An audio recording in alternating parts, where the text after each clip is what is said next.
Good evening and welcome back to another episode of Hispanic Speak Out. I am your host, Sandra Rivera, and today joining me is a familiar face, Marie Masson. Right? Hi. Hi, Yes. how are you? Now today, Marie, can you tell us what your position is right now so that it kind of gives us a frame of reference for what we're going to be talking about today? Yes. I am Marie Masson. I'm the president of the Puerto Rican Bar Association of Florida, which is an organization of attorneys that has as its goal to improve the legal profession but also serve the community by conducting educational events and community efforts for wherever we're needed. We're focused on the Puerto Rican community, obviously, but also on the Hispanic community as a whole. Okay. And with elections in mind, since we're coming up on primary elections in August, I wanted to talk to you about redistricting. Yes. And can you explain to the viewers what exactly is redistricting? Redistricting, or another word for it, is gerrymandering, and that word came out after some cases in the earlier days of the 20th century, is the manipulation of the boundaries of an electoral territory in order to favor a political party or a specific class in society. And whenever you talk about favoring one group over the other, obviously there is some injustice involved in that. And so that's why gerrymandering was and continues to be an issue for attorneys and for legislators. And so it's important that people know about redistricting. Whenever it comes up on the ballot, as it did not too long ago, we all need to pay attention to what's going on so that we as citizens can know, understand, and act whenever it's needed. Now, for political purposes and voting, why is gerrymandering or redistricting? How does that affect the political process? Can you explain why they do that? Sure. So in 2010, voters in Florida, which is the most recent time that we did this in our state, were given the option to vote for, meaning yes or no, the Fair Districts constitutional amendment to the state's constitution, and that question, the yes, won, and so we voted to allow redistricting because in Florida, historically, the Republican Party has been the majority at the state level in our legislature, and so the districts had been drawn according to what most Republican legislators had agreed upon. And so that question on the ballot in 2010 approved the constitutional amendment to let the court system or a court-directed method to draw or redraw the districting lines in our state. And so the way it works is by county, you draw the lines, literally you go down the neighborhoods and you see where people mostly live. And so depending on the district and what part of the population lives in that district, you might get more votes for one party versus another. And so basically, the way it affects us is if you have a district that will gather more Republican votes, at the end of the election in the aggregate, you'll get more Republican, for example, candidates elected to office than other Democrats or independents or any other people running for the elections in the same area. And so it obviously, whoever wins the seats in the legislature is the party that gets to dictate what laws get passed. And so ultimately, the quality of life is affected by how the vote is allocated at the end of the election. But when you go down to the redistricting question, it also depends on what neighborhoods get more numbers of representatives in the elections. Okay. And with your work with the Puerto Rican Bar Association and the Hispanic community at large, how is this affecting that community or that growing community in Central Florida? Well, we, just to give you a little bit more of history, after the Fair District Constitutional Amendment passed in 2010, there were a series of lawsuits that some voting rights organizations supported, as well as the Democratic Party or the Democrats in the Florida legislature, to get the redistricting done in a more fair way. So there was a court order that was entered in December of 2015 that kind of overhauled the districts and how they were drawn. So for the 2016 election, which is the most recent general election we had, there were some changes made, and so it in the end resulted in almost the same kind of votes. So even though we did address the gerrymandering and redistricting issues, at the end of the day, looking back now at the results of the 2016 elections, it looks like the Florida Republicans had 16 seats in the state's congressional delegation, and 11 seats went to the Democrats. That wasn't very much different from the 2012 election, but still that doesn't mean that the problems have been addressed and that the problems are not going to continue. So for the Puerto Rican Bar Association, we are nonpartisan, but we are also focused on the voting rights of citizens so that people are not disenfranchised of their right to vote. Recently then, after Hurricane Maria, we've had an increase in the population of Puerto Ricans in some of the districts. And so we know that the population continues to change and evolve, and people don't necessarily move to the same areas all the time. But the housing problems that we have in existence, all of those things accumulate, and they do have an impact in the vote in the districts. I wanted to share also with you some of the composition of our districts in the Central Florida area alone. District 9, for example, which comprises parts of Seminole and Volusia County, that's Altamont Springs, and that area, Lake Mary. If we focus on the Hispanic population, there's a 2% of the population that's Mexican or identifies itself as Mexican. 8% is Puerto Rican or Puerto Rican descent. 1% is of Cuban descent. And then all other Hispanics, without going into different regions, is 6%. When you go to Orange County, that's District 13, 2% is Mexican, 3% is Cuban, 18% is Puerto Rican, and then 9% is other Hispanics that don't identify with any of the other three groups. Another example, District 15, which is Osceola and the Kissimmee area. Again, you have 2% Mexican, 21% Puerto Rican, 2% Cuban, and other Hispanics 14%. So that's the percentage within the entire population of those districts, meaning white, black, Hispanic, and Asian, and any other groups that are not identified. So we are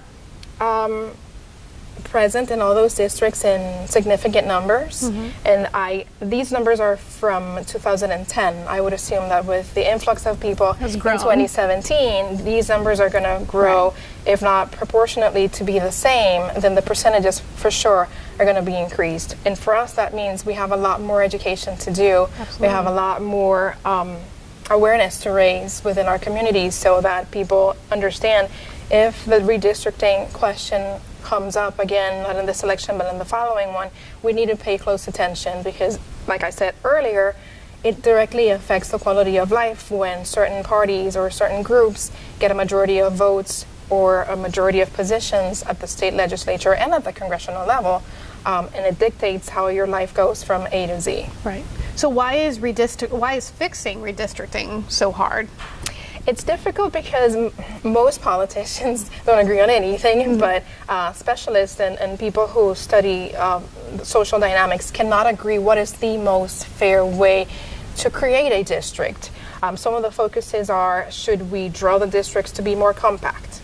Should we draw the districts to be strictly by county borders? Should we give priority to give underrepresented racial groups a fair chance at getting a district? Should we do a mix of Democratic and Republican representatives? Or should we even do it at random? Run an algorithm, like everything runs nowadays in social media and everywhere else, so that randomly we can get the ideal district. It's very difficult to agree on those terms because there's always somebody that's going to be affected or disproportionately represented in a district. So that's the reason why it is so hard. It doesn't mean that we should give up on doing that. It's just that we need to find consensus and try to find the best way to represent everybody in a district and not go out of our way to draw a line because we want a particular sector of the population underrepresented or overrepresented for that matter. Right, so you have those options of how to fix the problem, but you're also competing against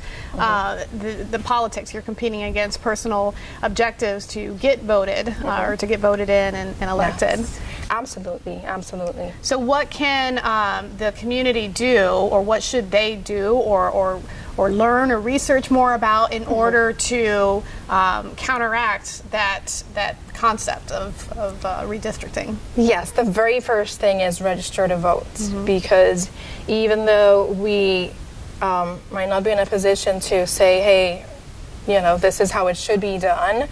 Community groups can certainly attend the meetings at their local government level, express their views. If there is a hearing coming up on redistricting, by all means, show up and voice your opinion. Ultimately, the legislature is the ultimate way to get, the redistricting lines, or the court system, like it happened in December of 2015. They will determine the method of redistricting. But if you register to vote and you show up to vote, that is your most powerful tool to make sure that your vote is counted. If you have a district that has a problem because of underrepresentation, and on top of that you don't show up to vote, then you're basically compounding the problem. When you do show up to vote, at least you get your voice heard, and that is the single most important way that you can get change effected in our laws and in the way that our government is conducted. Just to remind people, registration for voting in the primaries that are on August the 28th ends July 30th. That deadline is coming up. Okay. You have to be a registered Democrat or registered Republican in order to vote in the primary, because Florida has what's called closed primaries, where you have to declare affiliation to a political party before you can vote in the primaries. But if you do not want to do that and you're non-party affiliated, then you still are in time to register for the general election of November the 6th. The deadline for that is October the 6th. October the 9th for the general election. So you still have a chance to register and vote for the general election, and go out and vote. Election day or primary day, you have to show up. You have to not give away the most important civil right that you have, which is to be represented at the state level and at the federal level. And in the short time that we have left, is there a place, or is there an event coming up that you're involved with, where voters can go and meet the people who are running for these offices, ask questions, talk about these issues? Absolutely. We do. Coming up on August 16th, we have Political Salsa. That is our main hobnob that we do every 2 years. And that's an event where you can go meet people who are running for your board of school board commissioners, or county commissioners, or state legislature, or congressional legislature. We have a number of candidates that have already confirmed their attendances. For example, Darren Soto just filmed a little video. They're all busy, but they all want to meet the community. So Political Salsa will be the place to meet them face to face, shake their hands. It's going to be a very festive campaign atmosphere, but very familiar, I want to say friendly, not opposition. And then you get to meet also the judicial candidates that are going to be joining us. You get to see them, ask them questions about, why do you feel you're the best person to represent my community? Right. And just have fun. We're going to do a straw poll, so we're going to try and see what the outcome of the election is going to be, try to predict it. You're going to enjoy Latin foods there. And the other thing that the Puerto Rican Bar is doing is holding interviews. The Judiciary Committee interviews judicial candidates. We review their qualifications, and then we issue an endorsement to the person that we feel is the most qualified to represent our community in the elections. It's important to vote for the right judges, so that, again, we have fairness on our day-to-day basis. Absolutely. And remind us one more time before we leave, what day and time can they attend? Political Salsa, August 16th at Acacia in Orlando, and it's from 5:30 to 9:30 p.m. Okay. Well, thank you for all of that information, and we can't state it enough to get out there and register to vote, and if you're already registered, to go out and vote. But for tonight, thank you for joining us. Stay tuned for another interview on Hispanic Speak Out. I'm your host, Sandra Rivera.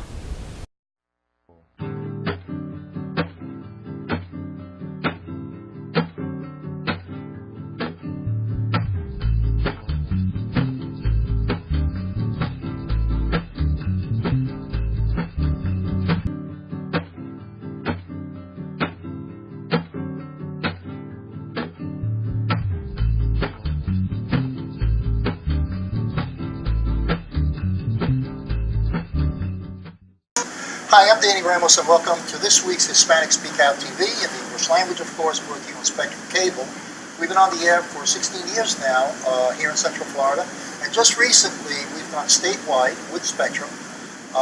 Spectrum has allowed us to give our footprint across the state of Florida in all counties in which they broadcast.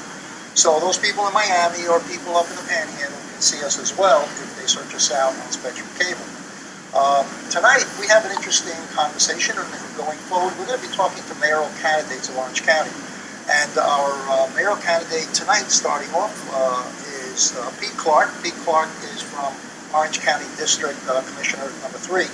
And how are you, Pete? I'm doing good, Danny. It's good to be back. Yeah. I guess it's probably my fourth time on your show. Yeah, yeah. And I'm glad you finally asked me back. Yeah. Very kind of you. Well, you're on the news, so you've decided to throw your hat in the ring for a mayoral job, to become mayor of Orange County. And that's a logical next step for the county commissioner. So how do you perceive this race? Who are the guys that are in the race? We have Bill Sublette and we have Jerry Deming. Right. Those are the leaders. So how do you position yourself against those people? Well, I think I'm one of the leaders too. Yeah. Well, that's why you're here. No, that's right. So anyway, I think if you kind of look at each of us individually and who really has the background and who has been involved in county government and at the level that this job requires, I'm the candidate. Yeah. I've worked with county government for a number of years. I was a deputy director for Health and Family Services. And got involved in just a multitude of programs and bringing things, to fruition countywide. Then retired and went to work for a community health center for a while, doing some health care. And when I got elected in 2012, the overriding issues, were education, health care, and some other things that I really had an affinity to.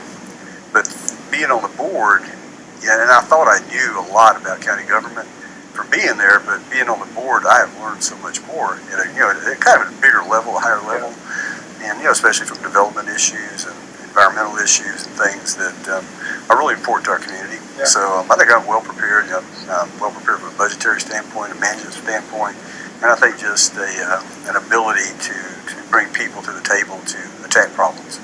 Is this some races are nonpartisan? Is this a partisan race, Republican, Democratic? That's nonpartisan. Oh, it's nonpartisan. Yeah, it's nonpartisan as well. What do you think are the 3 most important issues facing Orange County? 1, 2, 3. It's always public safety.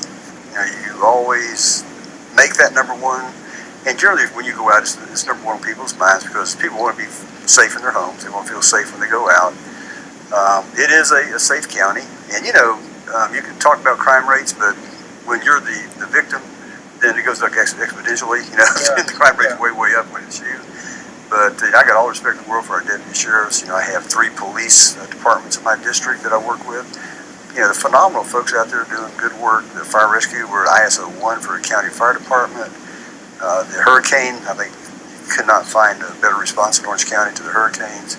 So my job is to make sure that we don't rest on our laurels, that we continue to make sure our folks have the best equipment, the best training, and are the best paid in the area. And so that's number 1, of course. Secondly is growth.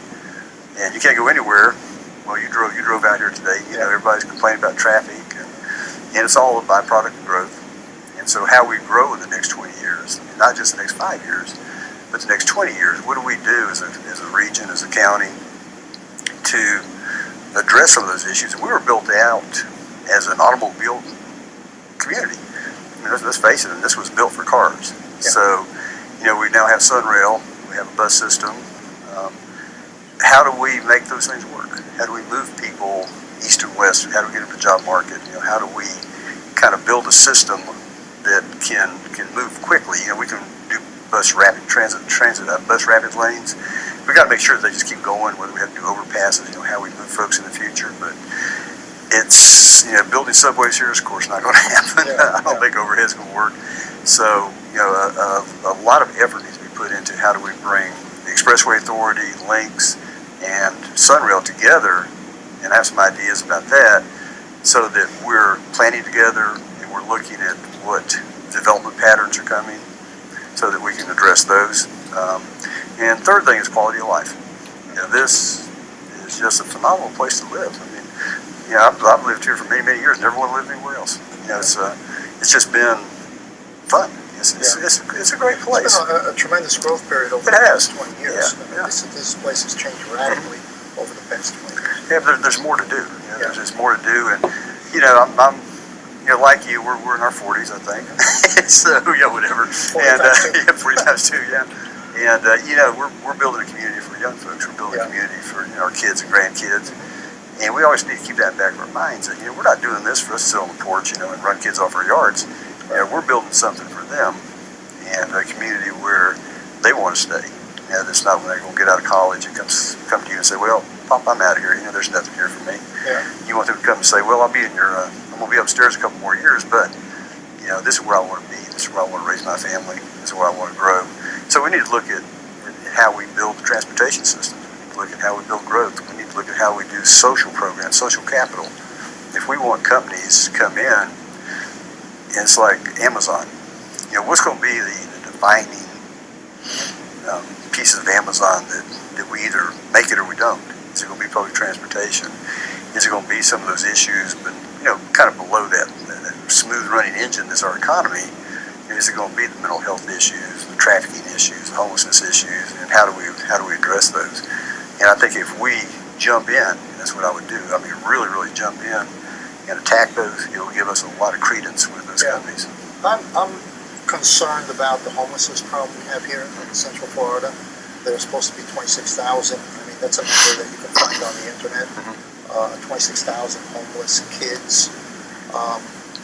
The definition of homeless has been broadened by the federal government because there are people and families with children that are living in hotels, for example. Sure.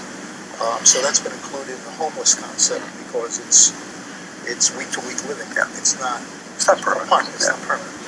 How do you address such a and you know, it's almost like and I hate to say it because it's a tremendous conflict of imagery to be the child capital of the world as far as tourism, and then to also be so high in homelessness as far as children goes. What is any solution for that? I mean, I look at it, you know, and I work for Guardian Ad Litem as a volunteer. Sure. You know, so I volunteer to deal with homeless kids. So how do you address that? I mean, what is the county doing? What is the state doing? You know, we need, this is kind of a trickle-down economy, you know, from the feds to the state to the locals. I mean, we need, and I'm not saying we need money. I mean, money's nice, but we can't spend it if we have no place to build it. You know, and that's kind of our quandary right now. First, we need to figure out, you know, where do we put the stock for people to live in? I mean, we can't just go out somewhere in a pasture and say, okay, let's throw up, you know, 45 homes here, we'll put 50 over there. I mean, it just doesn't work that way. And how do people pay for that? I mean, if people are homeless because they don't have any money. I know. So you have to find them jobs, I guess, those that can be employed. So, well, and that's kind of a double-edged sword. I mean, if you're living in a hotel and you're trying to maintain some kind of family life for your kids, and you don't have a car, so they're going to school, they have some activities, hopefully, you know, so you can't work. So if you're you know, a two-parent family, maybe one's working, but you're paying the hotel, you know, an exorbitant amount of money to live there. Yeah. So you're kind of stuck in this cycle of, you know, when can you afford to move out, or can you afford to move out? So, you know, what's that? I guess you say they say the answer. What's that price point that we need to be at that someone could afford to buy a home? But we also need to look at the people who are on the streets that don't have a job. I mean, and we don't have the chronic homeless, you know, mostly downtown area, I think, chronic homeless. And we have the camps out east and west that kind of different populations. But the key to it is, you know, how do we first look at like these folks in the hotel? Okay, they're working. How do we get them into? And I'm not going to call it, you know, low-cost homes or low-cost housing. You call it like workforce housing, because these folks want to work. You know, they may get a couple jobs, or maybe a young professional. It could be a young teacher, a young firefighter, who's making $30,000 or $40,000 a year to start. They can't buy a $250,000 home. So we need to break the perception that when we go into an area, and I have one coming. I have one coming in my district, that there's a young man who's just as energetic as can be. He wants to build low-cost housing, and I said, we're not going to call it that. We're going to call it workforce housing. And it's going to be at a price point where these young professionals can move out of the hotels, you know, can qualify and move in. But now the public, all of a sudden, if they hear low-cost housing, we're going to have community meetings. Yeah. They'll be terrible. They'll be terrible. They're going to demonstrate against it. And nobody wants it. Everybody wants people to be home and housed, but when you go to the meetings and all of a sudden people are up in arms about it, you know, it gets a little contentious. So we need to get past that. So I think there's some education that needs to go on that, you know, if we put areas in that are workforce housing, it doesn't mean they're going to turn into slums. You know, and God bless the city for tearing down the slums on the west side of town. When that LIFT program came in, the Orange Center Boulevard, to me that was one happy day, because we don't need that kind of housing for folks. You know, we need neighborhoods where kids can play in the backyard, even maybe if it's a smaller yard. But you know, I went to a realtor's session a couple, 2 or 3 years ago, and this one little girl on the video said, the only thing I want a nice kitchen for my mom because she wants to cook for us, and I want a backyard. You know, that's all she wanted. You know, absolutely. My gosh, you know, she didn't want an Xbox. She didn't ask for an iPhone. She wanted just a little patch of dirt to go outside and play. So how do we get that perception that we need to put in areas where folks can afford it? And then the housing first model, we need to find opportunities. It could be old apartments that are in disrepair that we can come in and rehab, that we can move people into them. Is there any effort being made in that direction? Yeah, there is. And, but we have to find the properties. Yeah. And now we will look to the state, and you know, God love them. Sometimes they raid the Zukowski funds up there. You know, the housing funds. They need not to do that, and let us start using them. You know, to do some of these programs and to rehab some apartments that are out there. We know they're out there because we drive by them every day. Yeah. And make them habitable and get folks off the street to start with. And then Americans and the language of dominance in that section of New York City was Spanish. If you went over 138th Street, you speak Spanish. You walk into a store, you speak Spanish. Everything was Spanish. The influx was so strong and so great that that's the impact it had. And I'm kind of wondering if there's not a slowdown. You know, if they don't get Puerto Rico back on the grid, because it's jobs. You know, Puerto Rico has suffered something so tragically that people cannot work. That's right. You know, so they have to leave to go find jobs so they can eat. Right. And it's going to create a big flux here for Florida. For different, like you said, Tampa, Central Florida, maybe Jacksonville, depending on, you know, families, you know. But nonetheless, it's going to create a cultural impact that's going to be overwhelming within 6 months, I think. And you know, the thing that truly concerns me is when the infrastructure is built and when the buildings are going up and the island is returning some semblance of normal, with all the professionals that left, the engineers, the doctors, the nurses, the teachers, you know, how can you overcome that talent glut that's going to be there? So I think, you know, when that occurs, it's going to be another big issue, because those folks will be sorely missed if they're not there. You know, how do you regain a government and a society without the teachers and the healers? So it's going to be long term. And from what I understand, people have been there, is that it's kind of like Alaska. You know, you can't describe it. You have to go see it. And that's what I say. You can't describe, you know, some of the damage that they see when they go over there. It's just total. You just can't describe it.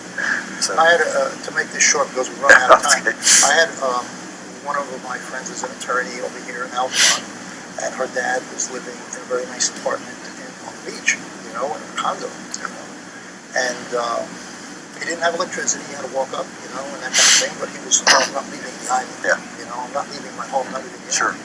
So, you know, you would think that she told me, you would think that, you know, you're on the beach, you know, the air, you know, everything. But it wasn't so. She told me that he said that there were so many electric generators running on gasoline on the beach that you couldn't open up your sliding door because gas and fumes would come in. And it was all night long. You know, these motors would be going all night long. I didn't see it, but he was explaining it, which you can't imagine that. It's almost surrealistic. I mean, you know, in all the hospitals and big stores and the restaurants coming on, they're all generators. All generators. And I got involved with that I-4 debate. Congratulations for throwing in your hat. I appreciate it. You've done a great job as commissioner. We know that. And Pete, congratulations. Always a pleasure, man. I wish you the best of luck. Thank you very much. I appreciate it. Congratulations for running and continuing to support your community. Well, hopefully you'll have me back. Yeah, definitely. All right. This is Danny Ramos, and thank you for joining us this evening. And we will see you next week on Hispanic SpeakOut TV, where we will continue interviews with leaders in the community.